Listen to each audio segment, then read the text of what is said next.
Hello hello hello అమ్మో మా తోడికోడలేమో చేసేస్తోంది ఇక్కడ. నా కాంపిటీషన్ వచ్చేసి మార్క్స్ కొట్టేయాలనుకుంటోంది అనుకుంటా. Just kidding.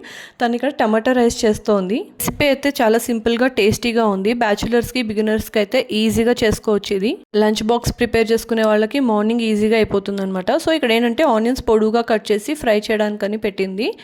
ఈ లోపల 5 మెంబర్స్కి ఎంత కావాలో అంత రైస్ ఇక్కడ కుక్కర్లో పెట్టింది. తను స్టీమ్ వచ్చాక విజిల్ పెట్టిందనమాట. ఈలోపు తను టొమాటోస్, గార్లిక్, అల్లం అండ్ పచ్చిమిర్చి వేసి స్మూత్ పేస్ట్ చేసుకుంది. కొంచెం వాటర్ యూజ్ అయితే యాడ్ చేయాలి. ఏమంటే మళ్ళీ కారం యాడ్ చేస్తాం కాబట్టి దానికి తగ్గట్టుగా చూసుకుని పచ్చిమిర్చి వేసుకోవాలి. ఇక్కడ ఆనియన్స్ ఇంకొంచెం ఫ్రై అవ్వాలనగా కరివేపాకు వేసుకుంది. ఇక్కడ పేస్ట్ ఏమో రెడీ అయిపోయింది. సో ఆనియన్స్ ఫ్రై అయ్యాక అందులోకి టొమాటో పేస్ట్ వేసుకుని అందులోకి పసుపు అలాగే ఉప్పు వేసుకుని టొమాటో పచ్చివాసన పోయేంత వరకు బాగా మగ్గించాలి.